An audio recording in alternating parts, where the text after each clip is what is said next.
one.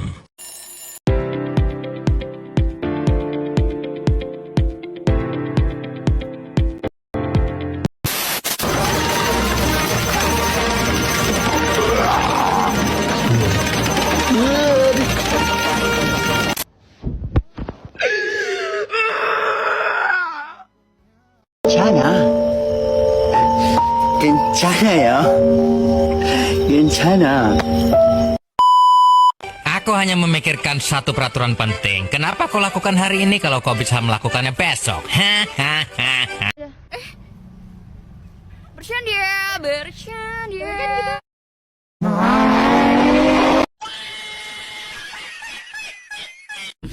Kita tak tahu siapa. Kalau tak tahu, maka tak kenal. Kalau tak kenal, maka tak cinta. Hai semuanya, perkenalkan nama saya Maylin Quinsa Simatupang. Saya berasal dari kelas 10F. Saya nomor absen 13. Kali ini saya akan menceritakan cerita hikayat yang berjudul Malindeman dan Putri Kahyangan. Kalian ada yang tahu belum nih ceritanya bagaimana? Gimana ya? Maka dari itu buat kalian yang belum tahu, silakan menonton video ini sampai habis. Dadah! Pada zaman dahulu kala, hiduplah seorang pemuda yatim piatu yang bernama Malindeman. Dia pemuda yang rajin, giat, bekerja keras, dan baik budinya. Setiap hari, dia mengerjakan sawah dan ladang milik ibunya yang berada di pinggiran hutan. Dia bekerja keras membantu pamannya. Di sekitar sawah milik ibu Malindeman terdapat seorang janda tua yang bernama Mande Rubiah. Malindeman sangat akrab dengan janda tua itu. Bahkan Mande Rubiah telah menganggap Malindeman sebagai anaknya sendiri. Mande Rubiah kerap mengirimkan makanan, minuman kepada Malindeman ketika Malindeman tengah menjaga tanaman padinya pada malam hari. Pada suatu malam, ketika Malindeman kembali menjaga tanaman padinya, dia hanya seorang diri di tengah sawah. Dia merasa sangat haus sekali. Malindeman sontak segera ke pondok Mande Rubiah untuk meminta air minum. Belum juga Malindeman tiba di pondok Mande Rubiah, Malindeman mendengar suara beberapa perempuan di belakang pondok Mande Rubiah. Dengan berjalan mengendap-endap, Malindeman segera menuju sumber suara yang sangat mencurigakan tersebut. Terperanjatlah Malindeman ketika ia melihat 7 bidadari tengah mandi di kolam yang terletak di belakang pondok Mande Rubiah.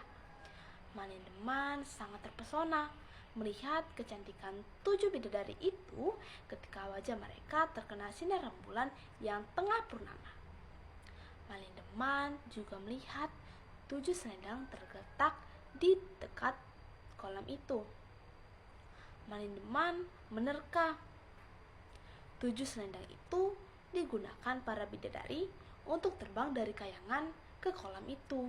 Maka dengan berjalan mengendap-endap, ia mendekati 7 selendang itu dan mengambil salah satu selendang itu. Segera dia menyembunyikan selendang ini dan kembali mengintip 7 bidadari yang tetap mandi tersebut. Menjelang waktu pagi datang, 7 bidadari itu berniat kembali ke Kahyangan. Salah satu bidadari, yakni bidadari bungsu, tidak dapat menemukan selendangnya. 6 kakaknya telah berusaha turut membantu mencari selendang itu, namun nihil. Hingga menjelang fajar, selendang milik bidadari bungsu tetap tidak ditemukan.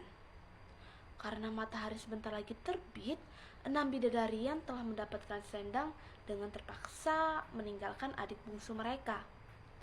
Keenamnya menggunakan selendang mereka masing-masing untuk terbang kembali ke Kahyangan. Sepeninggalan kakak-kakaknya, si bungsu menangis. Dia ketakutan untuk tinggal di bumi. Malindeman lantas mendekati dan menghibur si bidadari bungsu. Malindeman kemudian mengajak bidadari itu ke rumah Manderubiah. Dengan senang hati, dengan hati yang gembira, Manderubiah menerima bidadari yang bernama Putri Bungsu itu dan mengakuinya sebagai anak. Malindeman kembali ke rumahnya setelah mengantarkan bidadari bernama Putri Bungsu ke rumah Manderubiah. Sesampainya di rumah, Malindeman menceritakan segala hal yang dialaminya waktu itu kepada ibundanya. Dijelaskannya pula adanya bidadari yang tinggal bersama Manderubiah. Malindeman lalu memberikan selendang bidadari itu kepada ibunya untuk disimpan. Malindeman meminta ibunya untuk menyembunyikan selendang itu untuk selamanya. Sejak saat itu, Malindeman kian rajin berkunjung ke rumah Manderubiah untuk menemui Putri Bungsu. Malindeman dan Putri Bungsu tampaknya saling jatuh cinta. Keduanya lantas menikah. Tidak beberapa lama mereka dikaruniai seorang anak laki-laki. Malindeman memberi nama Sultan Duano untuk nama anak lelakinya itu. Putri Bungsu semula sangat berbahagia bersuamikan Malindeman. Namun, sejak Sultan Duano lahir, peragai Malindeman menjadi berubah. Sontak, Putri Bungsu sangat sedih. Malindeman malah lebih banyak menghabiskan waktunya di arena perjudian. Dia sangat senang dengan menyambung ayam menggunakan taruhan.